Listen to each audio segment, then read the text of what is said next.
Ce soir, je vais vous parler des aspects. Et vous présenter une théorie tout à fait nouvelle des aspects, selon des hypothèses, des reconstitutions historiques, qui me semblent vraiment intéressantes, et que j'ai mené à bien récemment. Ce qui prouve que dans ce domaine-là, on peut réfléchir pendant des années, des décennies à certaines questions, et que dans un certain nombre d'années, parfois plusieurs dizaines d'années, on arrive à une réponse qui aura mûri en nous-mêmes. Il faut prendre les problèmes sous tous les angles, voilà. Et puis à un moment donné, la solution apparaît assez flagrante. Et j'espère que mes propos seront assez flagrants pour nos auditeurs. Nous allons partir d'une première impression, première présence du cosmos à l'homme, qui est certainement plus articulé sur le 4 que sur le 3. Tout le laisse entendre. Le cycle lunaire notamment, avec ses 4 temps, le premier croissant, la demi-lune croissante, la pleine lune et la demi-lune décroissante. Le 4 nous interpelle par ce système-là encore plus que dans le cadre des 4 saisons. Mais le 4 fait partie de notre vie quotidienne. La plupart des lieux que nous habitons sont des carrés. Les tables sont des carrés, donc avec 4 pieds. Les chaises aussi. Les voitures ont 4 roues en général. L'Arc de Triomphe a 4 pieds. Tout ce qui se tient est souvent basé sur le 4. Et guerre basée sur le 3.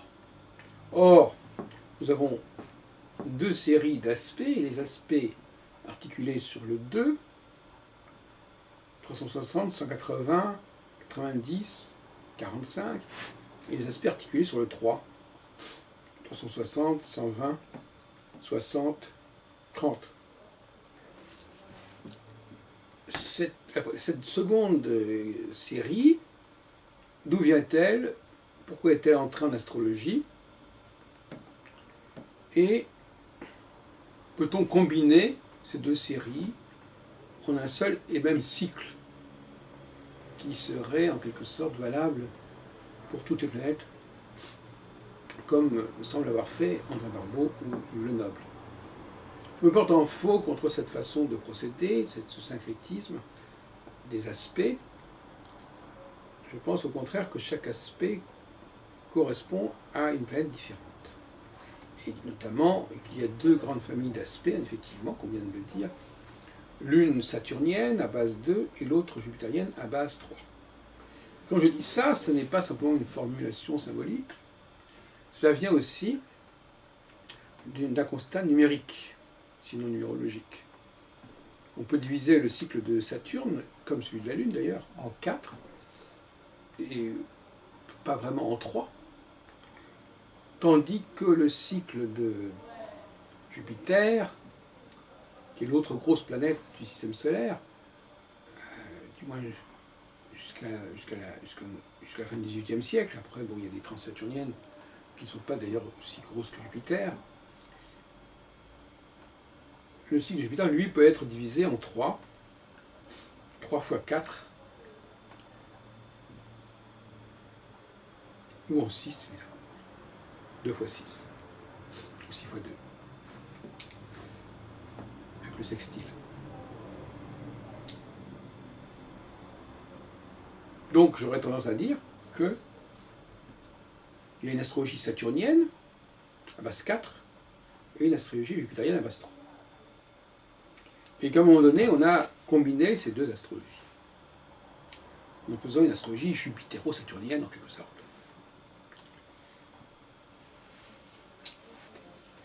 Alors, où est-ce que nous en arrivons avec tous ces raisonnements et toutes ces observations? Eh bien, un des cas les plus intéressants, c'est le cas du sextile. Le sextile qui est pour l'astrologie jupitérienne ce qu'est le semi-carré pour l'astrologie saturnienne.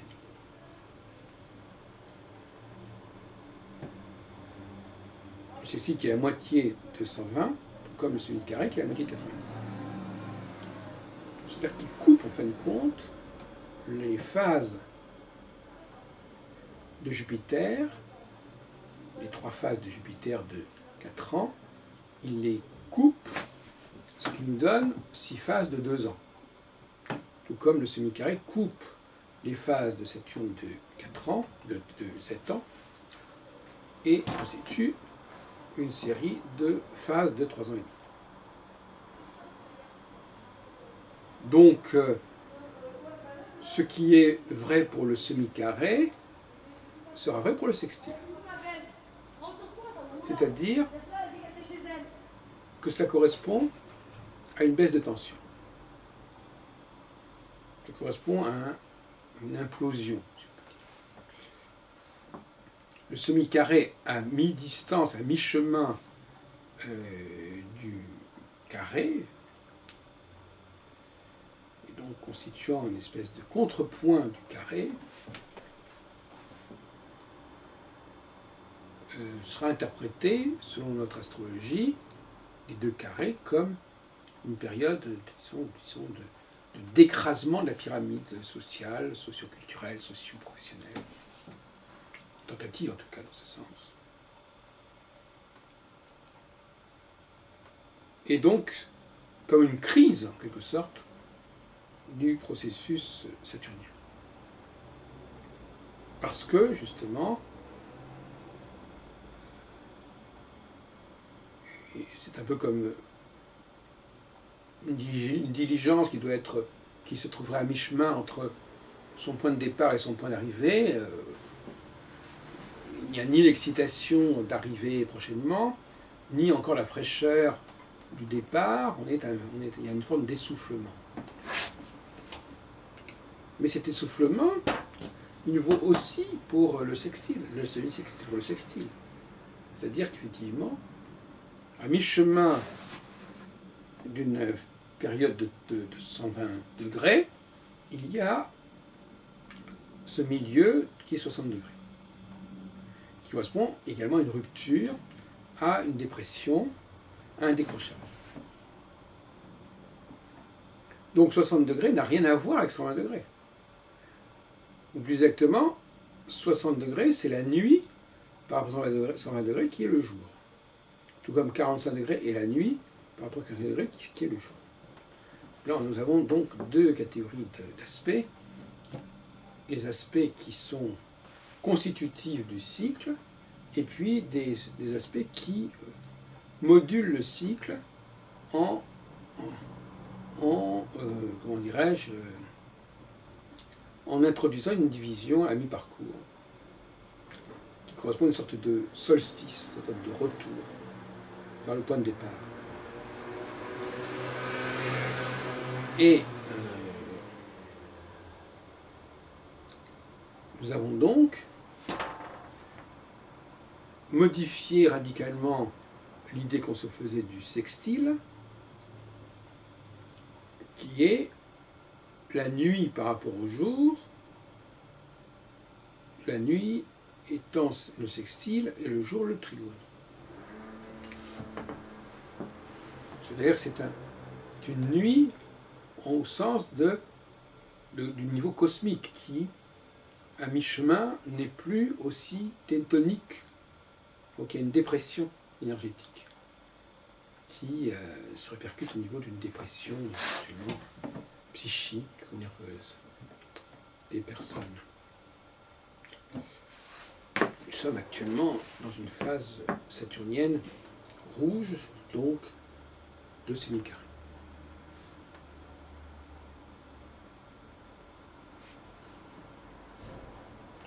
Où est-ce que je veux en venir? Je veux en venir au fait que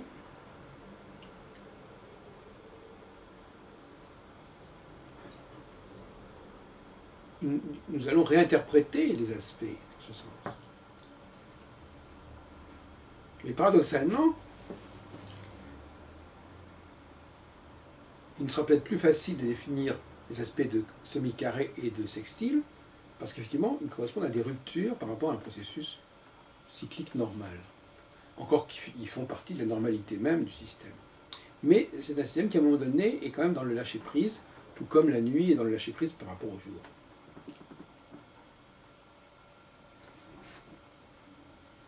Maintenant, il faut bien reconnaître que l'astrologie saturnienne est une astrologie qui est plutôt axée vers le sidéralisme, c'est-à-dire vers les étoiles fixes, les 4 étoiles fixes royales notamment, Antares, Aldébaran, Régulus, Antares et Fomalhaut.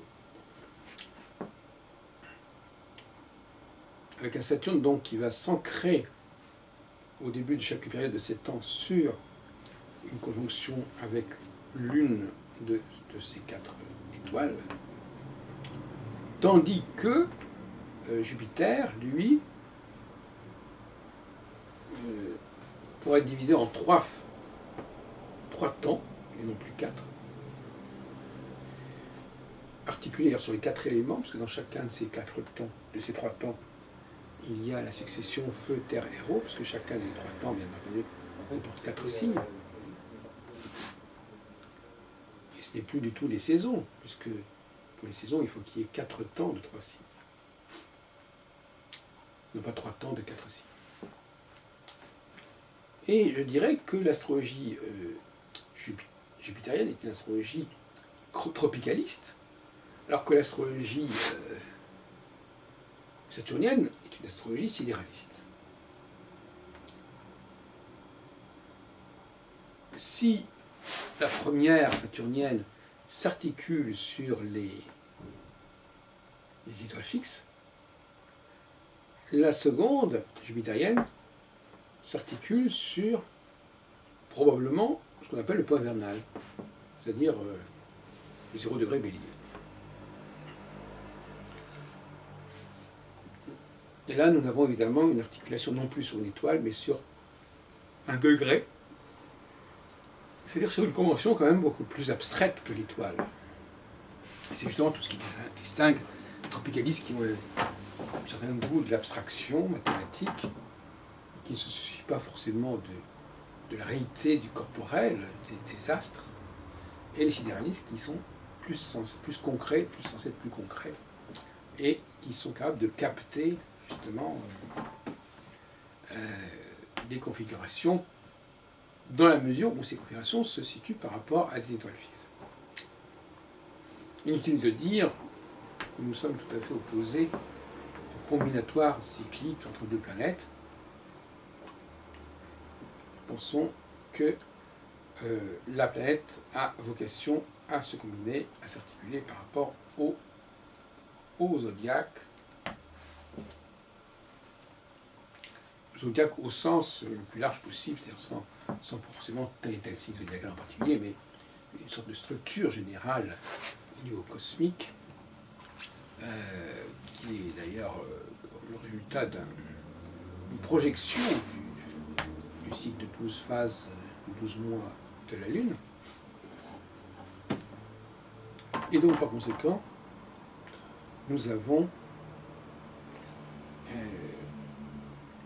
un système qui est celui de Saturne et qui est très concret, correspond à une réalité. On voit Saturne sur des étoiles.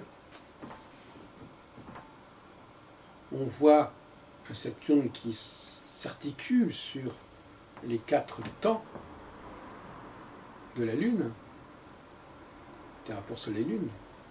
Et puis on a d'un autre côté, effectivement, cette astrologie jupitérienne qui est très à la mode aujourd'hui et qui, elle, passe beaucoup plus par le nombre, par le calcul. Et ne s'intéresse pas spécialement aux configurations célestes telles qu'on peut les capter autour de soi, au-dessus de soi.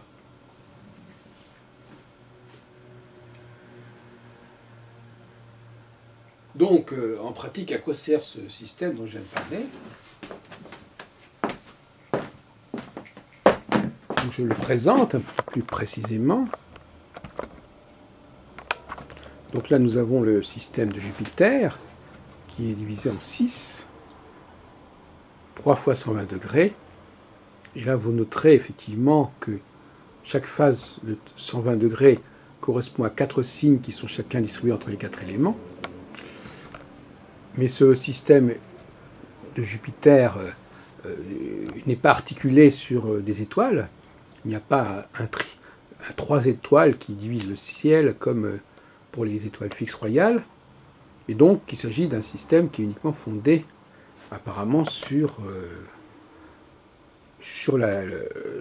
le point vernal et ce qui s'intéresse effectivement d'une certaine manière aux aires précessionnelles qui sont liées au point vernal, comme chacun sait.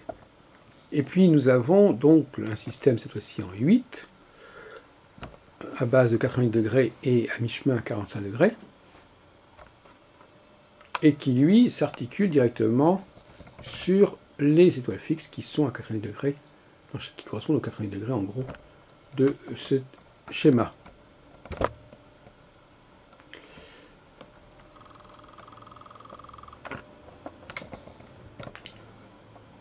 Donc il est tout à fait déconseillé de combiner ces deux systèmes. L'intrication des deux systèmes ne donne pas quelque chose de très cohérent. Il est également déconseillé de changer les paramètres propres à un système donné. Donc par conséquent, quand on est en rapport avec les étoiles et le monde sidéral, on doit se situer dans un système à base 8. Et quand on est dans le monde des saisons, alors je dirais même pas des saisons, parce qu'en fin de compte, les 4 éléments ne s'inscrivent pas par rapport aux saisons. Les saisons sont plus un phénomène saturnien. Mais néanmoins, cette division en 3 du cercle,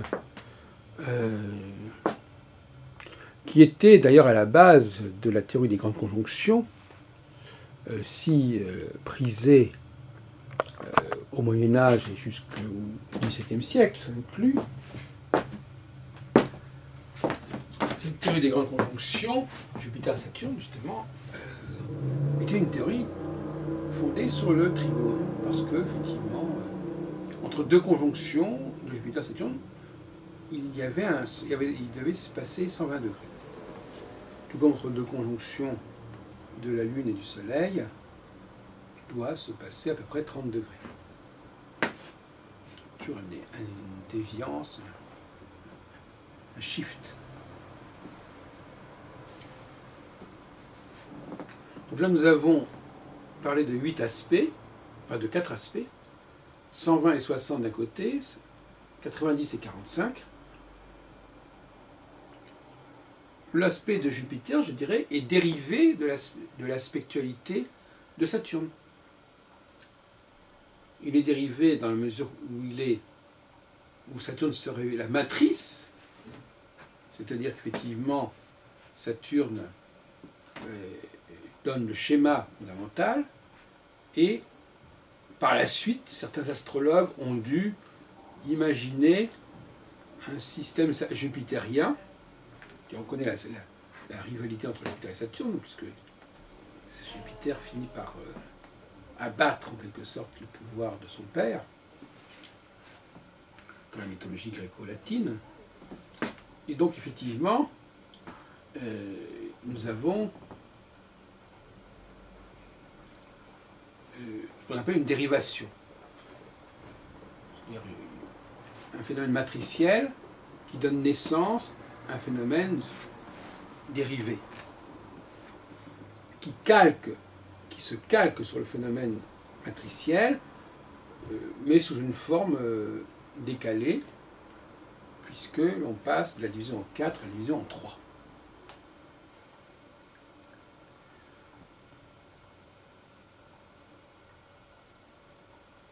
Ce qui montre bien que si Jupiter est dérivé par rapport à Saturne, et d'ailleurs dans la mythologie le fils de Saturne, eh bien à ce moment-là, évidemment, le véritable système aspectal est bien celui de Saturne, et il n'est que dérivé, il n'est qu'une forme de dérivation dans le cas de Jupiter. Donc tout ça nous montre bien à quel point un certain nombre d'informations se perdent dans la nature, n'est-ce pas, ne sont pas préservées, ne sont pas maintenues dans leur signification profonde. Et donc le rôle de l'historien de l'astrologie, c'est de reconstituer tous ces schémas, toutes ces réflexions. Et on remarquera, n'est-ce pas, qu'au niveau des dessins, Jupiter et Saturne sont inversés dans les glyphes. Mais on peut dire aussi que d'une certaine manière,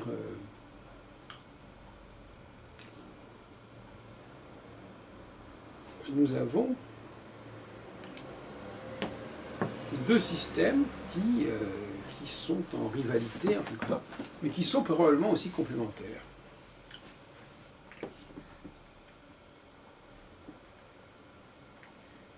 Mais je ne peux pas empêcher de penser qu'effectivement, le système jupitérien est un système artificiel qui n'est pas véritablement doté d'une dynamique qui lui est propre, alors que le système saturnien secrète, est ancré véritablement dans une structure cosmique, céleste, saisonnière, tout à fait évidente.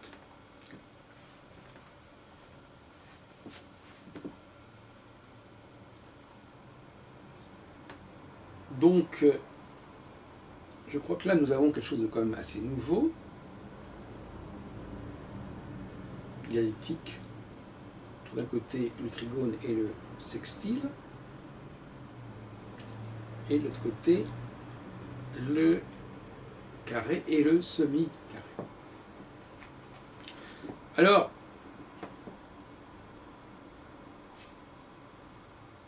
il est important de noter aussi, mais ça tout le monde le sait, que les aspects de Jupiter et de 120 degrés sont des aspects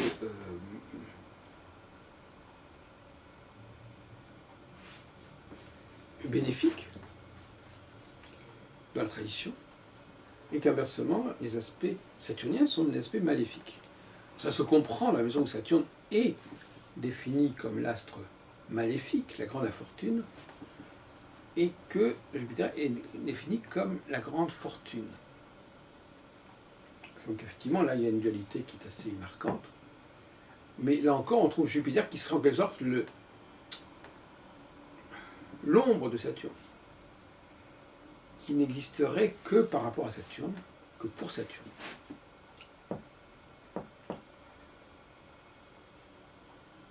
Voilà. Donc,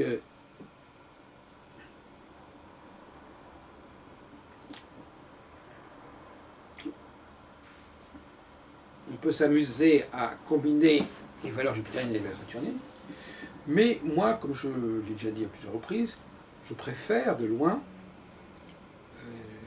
étudier non pas la dialectique entre Jupiter et Saturne, mais bien la dialectique au sein même de chaque cycle, c'est-à-dire entre 60 et 120 degrés d'un côté, et entre 45 degrés et 80 degrés de l'autre côté. C'est assez compréhensible.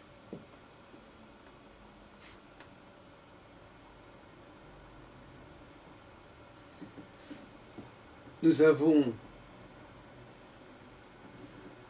plutôt que cette opposition Jupiter-Saturne, il nous paraît préférable de dire que sur chaque phase 220 degrés, il y a 60 degrés qui sont d'énergie majeure et 60 degrés, et 60 degrés ou 45 degrés, dans le cas de Saturne, qui sont d'une énergie mineure.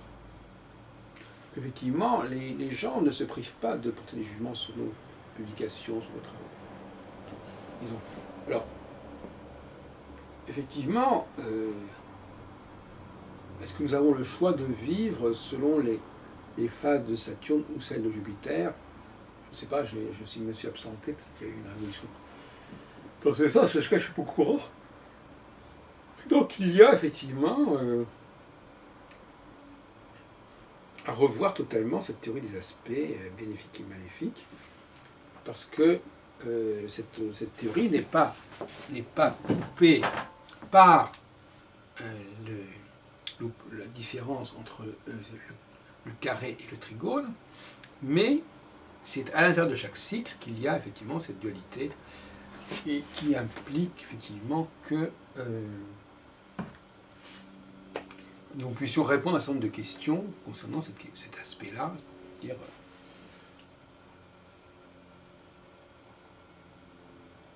qu'est-ce qui fonctionne d'après ces cycles. Bon, moi, personnellement, je suis très sceptique sur le fonctionnement de Jupiter, du cycle jupitérien, mais je crois avoir vérifié de manière assez forte le système saturnien, qui je trouve tout à fait fiable.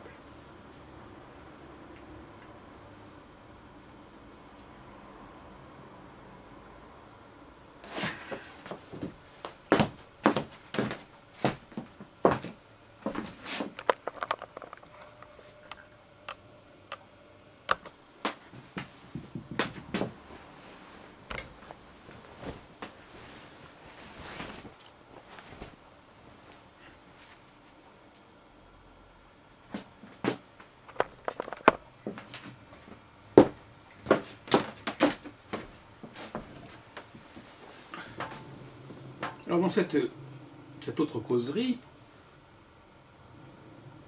nous allons laisser de côté, comme nous disions tout à l'heure concernant les aspects, mais nous allons justement revenir sur ces aspects, mais sous un autre angle. Bon. Cela dit, effectivement, chaque fois que Saturne est conjoint à une des 4 étoiles fixes, à 80 degrés, en gros, cela signifie qu'effectivement, il y a un nouveau départ,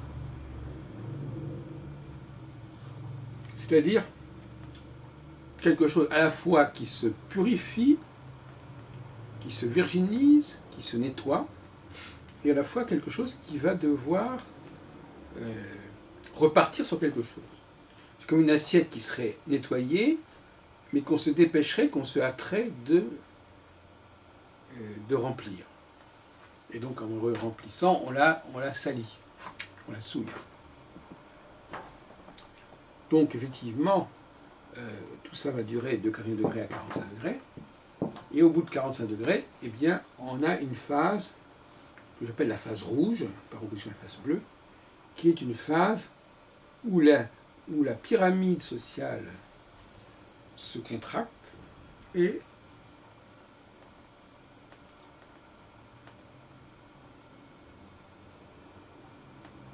où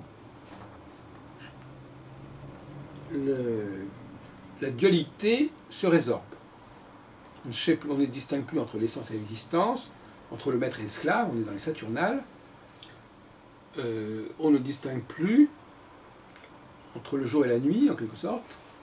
Il y a une revendication d'unité et d'égalité totale. Donc on passe de la temporalité de la phase des 45 premiers degrés de chacune des 4 phases de Saturne à la spatialité, d'où l'importance de se rassembler dans un seul et même espace, plutôt que de vivre une temporalité, en rappelant que d'ailleurs Saturne veut dire aussi, enfin se dit en grec, chronos, c'est-à-dire le temps.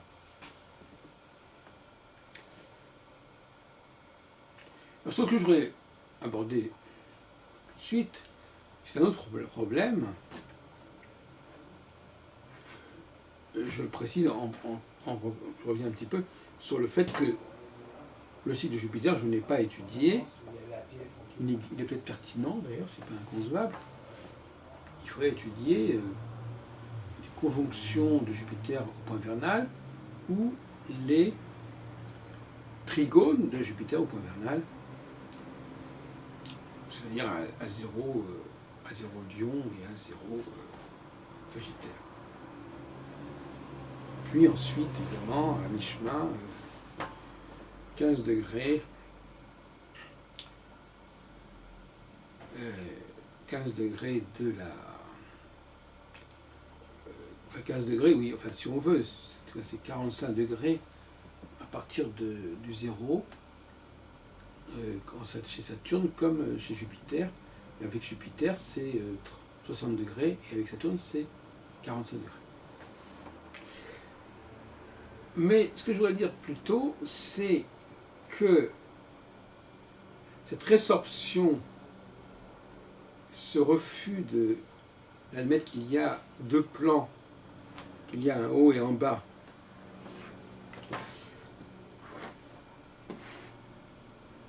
aboutit effectivement à une société quelque peu, disons, laissée à elle-même, en quelque sorte.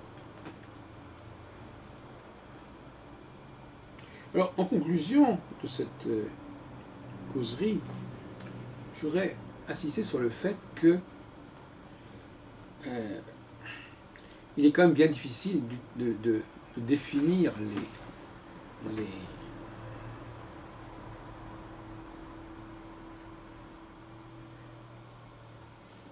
significations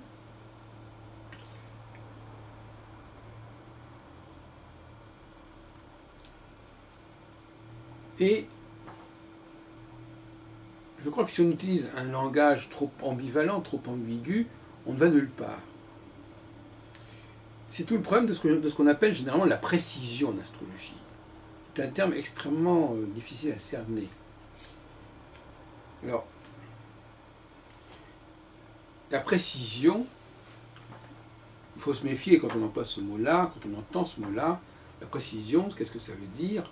Ça veut dire donner des détails, donner des exemples d'une situation. Il faut donner des détails, des exemples, on tombe dans ce qu'on peut appeler la divination, la voyance.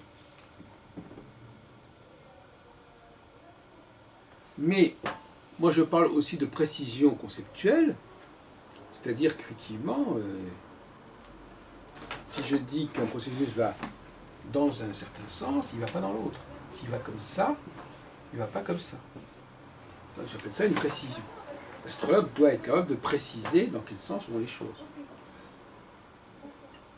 Maintenant, il y en a certains qui vont beaucoup plus loin, qui prétendent aller beaucoup plus loin que cela. Mais il y a un paradoxe, c'est que plus on est dans la précision, moins c'est convaincant. Plus on est dans le détail, moins c'est convaincant, parce que le détail est un élément, est un épiphénomène au sein de la structure. Les gens rentrent dans le restaurant, point final. Maintenant, qu'est-ce qu'ils mangent? C'est une autre affaire, c'est pas très important. Etc. Donc il y a quand même une hiérarchie des priorités qu'il faut respecter. Donc effectivement, on vend dans le commerce pour très bon marché, pour très peu d'argent, des bouteilles qu'il faut savoir utiliser et qui ont un effet clarifiant.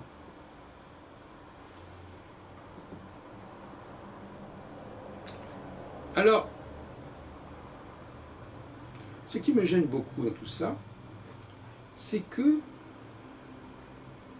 il y a des précisions qui sont des pseudo-précisions et qui n'ont rien à voir avec le travail de l'astrologue. Le travail de l'astrologue est dialectique, il est réversible. Telle phase est comme ceci, la phase à côté est comme cela. Il aura fallu déjà s'habituer à changer de phase, à inverser les phases.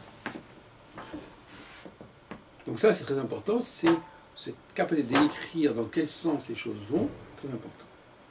Maintenant, si on va dans les détails, on risque de ne pas être du tout concluant et convaincant, parce que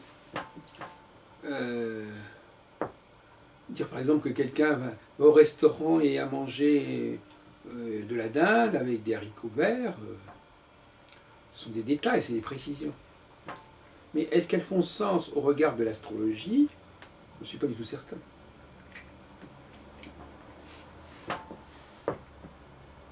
Dans n'importe quelle phase, on peut trouver ce genre de scène. Ce genre de scène n'est donc pas caractéristique de ces phases. Et donc, ces personnages qu'on vient ajouter ne sont pas encore acceptables.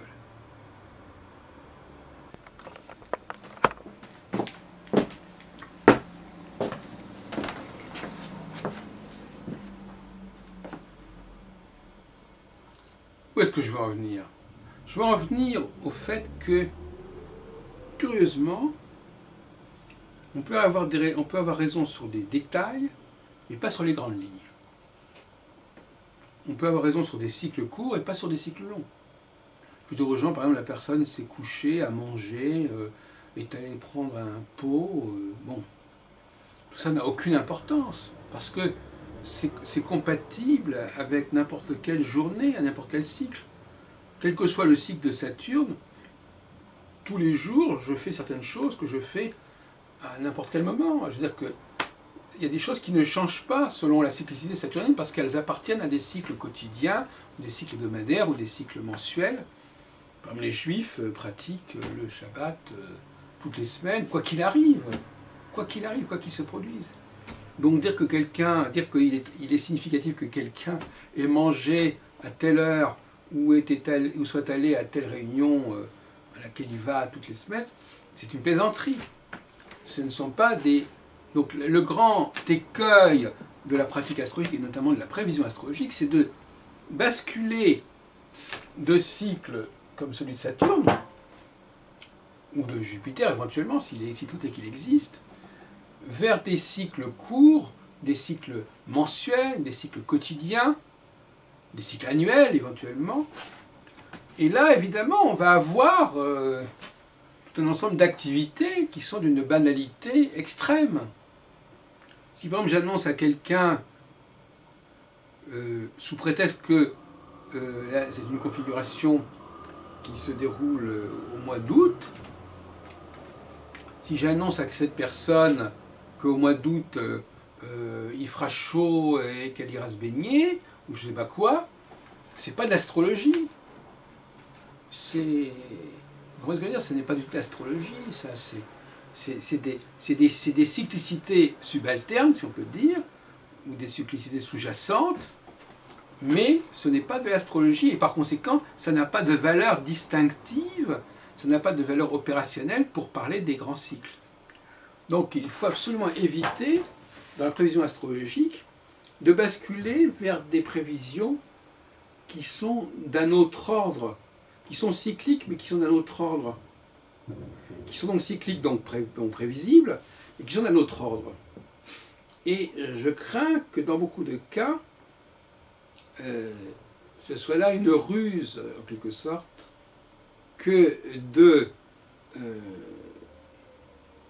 prétendre faire des prévisions au niveau des grands cycles, alors qu'en réalité on fait des prévisions qui sont d'une banalité totale au niveau des cycles réguliers, des sous-cycles, des petits cycles.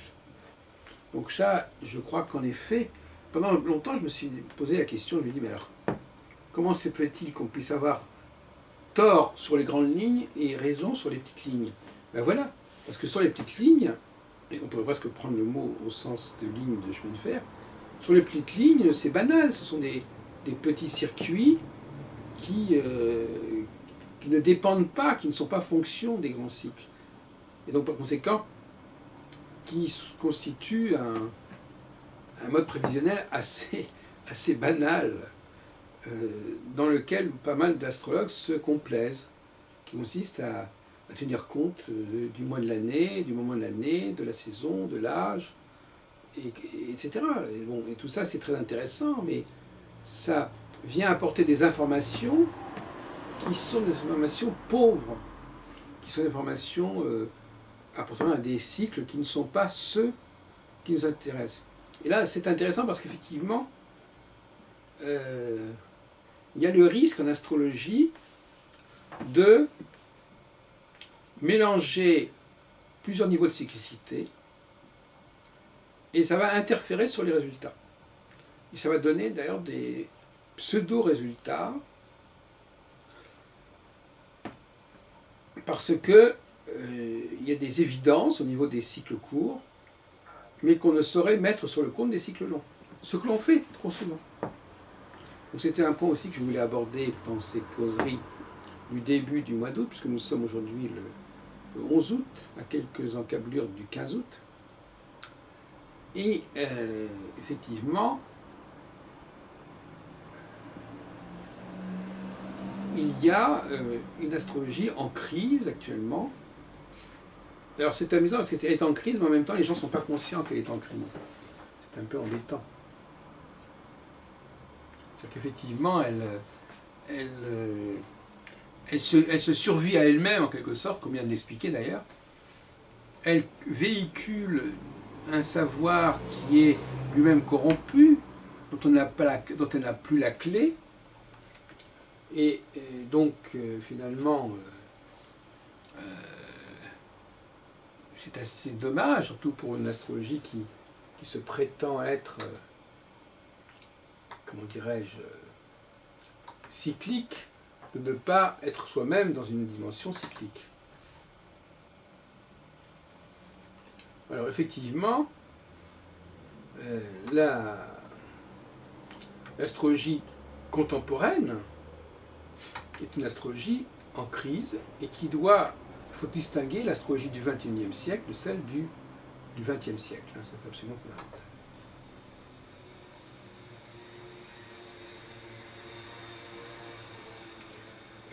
Il faut absolument repartir sur de nouvelles bases et évacuer l'astrologie du siècle passé.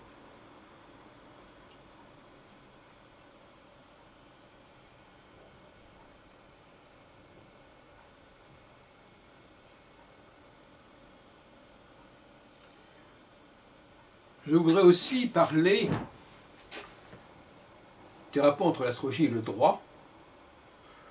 On a beaucoup parlé depuis quelque temps, notamment à propos de l'affaire Strauss-Kahn, du fait que personne ne saurait se situer au-dessus du droit, au-dessus de la loi.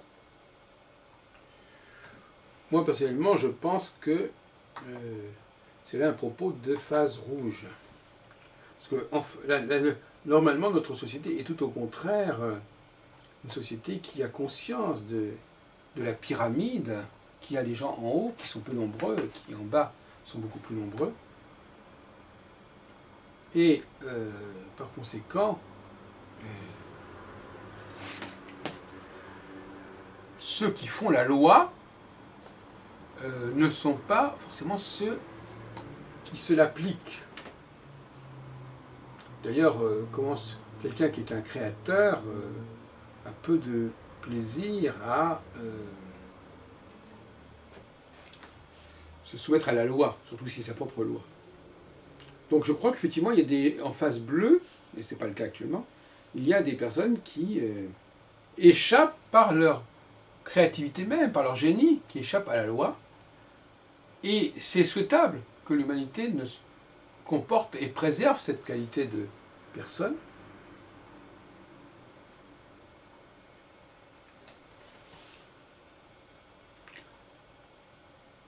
Mais en phase rouge, c'est un peu normal que tout ça, ça s'écrase.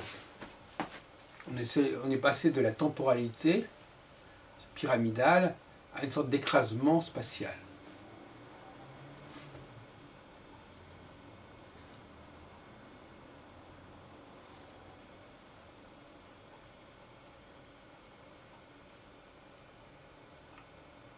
Je voudrais parler aussi des 4 éléments, puisque nous avons abordé tout à l'heure la question de Jupiter.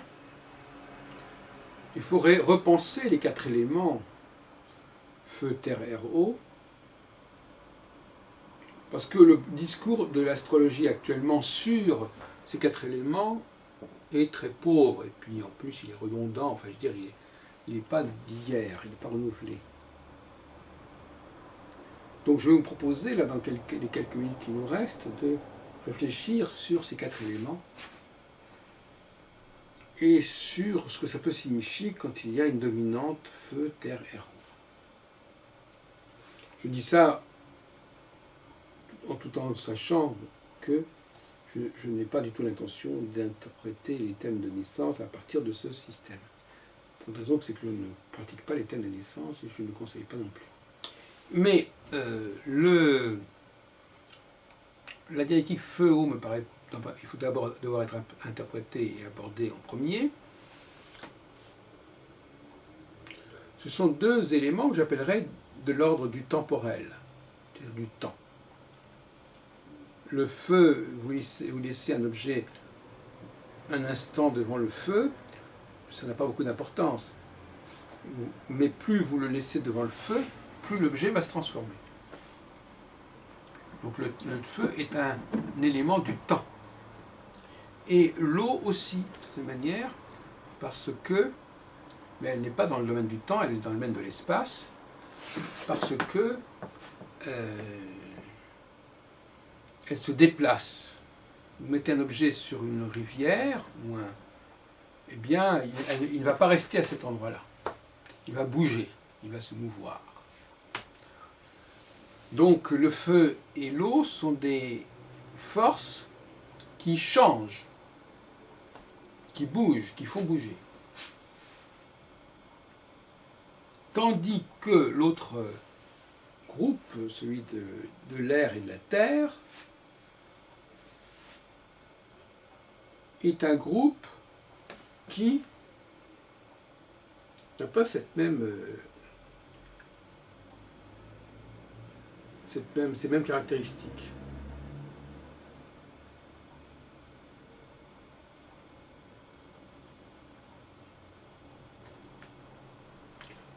Alors, je dirais que la terre est comme le feu, c'est-à-dire que la terre, quand on met quelque chose en terre, ça va pousser, il faut laisser le temps, et que l'air est comme l'eau, c'est-à-dire que l'air, le vent, déplace, il peut aussi souffler dans les voiles, tout comme il y a le courant aussi. Ce sont des forces de déplacement spatial. C'est-à-dire que l'objet ne change pas, fondamentalement, mais le contexte va changer parce qu'il va se déplacer, ou parce que ces forces que sont l'eau et l'air vont le déplacer. Et on sait que les façons les plus normales de se déplacer, c'est effectivement de voler, ou, pour les oiseaux en tout cas, ou pour les hommes quand ils ont des avions, ou de nager, ou de voguer. Donc voilà, voyez-vous, on voit apparaître une typologie qui n'est pas celle de l'astronomie traditionnelle, qui à mon avis est plus profonde, qui est une typologie qui opposerait les personnes qui sont spatiales, c'est-à-dire qui ont une force, une dominante, en quelque sorte, OR, et les personnes qui sont temporelles et qui ont une dominante.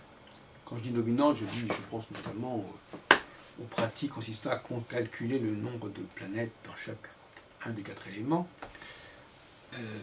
Ces personnes qui auraient une dominante feu, terre, seraient des personnes qui laissent le temps au temps, qui travaillent les choses, qui les font mûrir, qui les font se transformer, comme dans un athanor alchimique. Donc là, on voit bien deux typologies qui ressemblent d'une certaine manière, qui pourraient être approchées de celles des hommes et des femmes. Les hommes étant plus, dans ce sens-là, terre et feu, et les femmes plutôt eau et air. C'est-à-dire que dans l'eau et l'air, c'est l'avoir, c'est-à-dire que c'est le monde extérieur qui bouge, mais pas soi-même. Dans le feu et la terre, il y a une transformation, il y a une alchimie. Donc c'est pas la même chose. Alors effectivement, là, dans le système jupitérien, qui est un système à base des 4 éléments, puisque chacun des tiers est divisé en 4, on pourrait éventuellement adapter cette théorie des 4 éléments, comme d'ailleurs elle est traditionnellement admise, mais on est quand même très loin des clichés en rapport avec le feu c'est l'action, la terre c'est le concret, l'eau c'est l'émotion, l'air c'est l'intellect. Enfin, bon, c'est pas très sérieux, mais ça montre bien à quel point les astronomes ont perdu le contact avec leur propre savoir, tout en étant incapable de le renouveler en empruntant d'autres savoirs. Ils sont ils sont au milieu du gué, typiquement des moments comme ça de crise, comme 60 degrés, 45 degrés, ils sont au milieu du gué, ils ne savent pas très bien s'ils doivent revenir en arrière ou progresser. Ils ont un savoir qu'ils ne maîtrisent pas, qu'ils ne contrôlent pas, mais qu'ils ne sont pas capables de renouveler, de repenser, de remplacer, en respectant les grandes lignes, mais en ne rentrant pas, en n'étant pas crispé sur les petits détails. On retombe dans l'idée de tout à l'heure sur la précision. Il est beaucoup plus important de maîtriser les grandes forces de l'astrologie que de se crisper sur une symbolique qui est souvent devenue indéchiffrable et incompréhensible. Ce qui est malheureusement le cas le plus souvent chez les astrologues.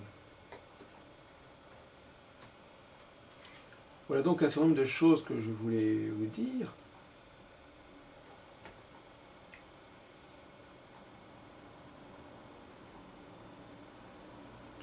Moi, je crois effectivement que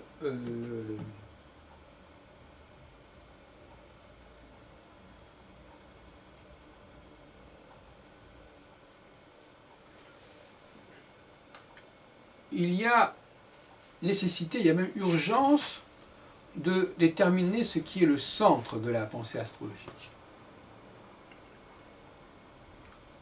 Quelle est la structure centrale, quelle est la matrice centrale de l'astrologie, de façon à mieux comprendre le caractère aléatoire de ce qui a pu se greffer par-dessus. Or, le grand drame de l'astrologie contemporaine, c'est d'avoir porté atteinte à sa structure fondamentale. Or, autant il faut être capable de renouveler tout ce qui gravite autour de cette structure fondamentale, autant cette structure fondamentale ne doit pas être affectée. Or, par le biais des trans saturniennes, on dispose d'un ensemble de nouvelles planètes qui ne sont pas perçues comme dans le cas du zodiaque ou des aspects ou des maisons, comme des éléments qui viennent compléter, qui viennent prolonger la matrice, mais carrément comme des éléments matriciels. Et là, c'est beaucoup plus grave.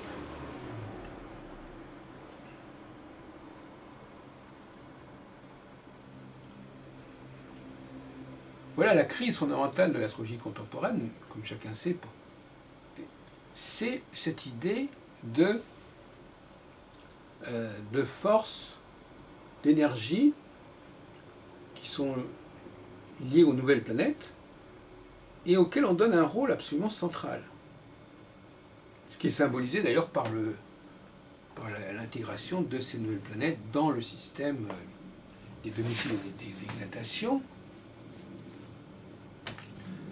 Et d'autres voudraient, comme je l'ai dit tout à l'heure, qu'il y ait 12 facteurs pour correspondre aux 12 signes, qui, à mon avis, est assez délirant et aberrant, mais qui se comprend par certains côtés, bien sûr, tout se comprend. Et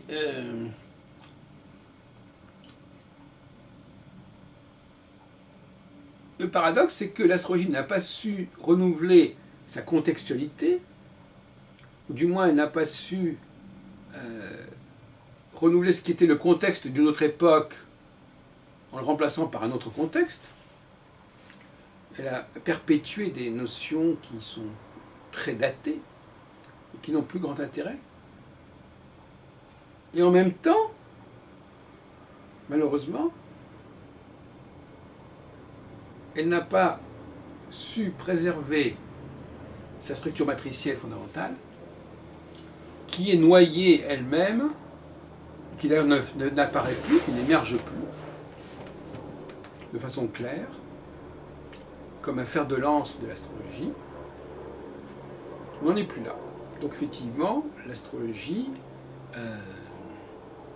a perdu le nord, si on peut dire,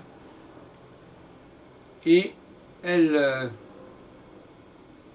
doit donc faire une double cure. D'une part, évacuer tout un ensemble de choses qui sont interchangeables, qui peuvent être corrigées, modifiées et remplacées. Mais en plus, il faut que sa structure matricielle soit épurée, soit nettoyée. Actuellement, elle est souillée, elle est perturbée. Donc c'est une double tâche qui nous incombe.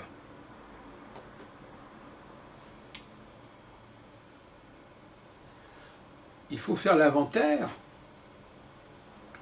il faut repenser la structure astrologique pour justement lui permettre, paradoxalement, de s'ouvrir à différents emprunts, à différents apports, à condition qu'il y ait conscience de l'essentiel, conscience de ce qui est central.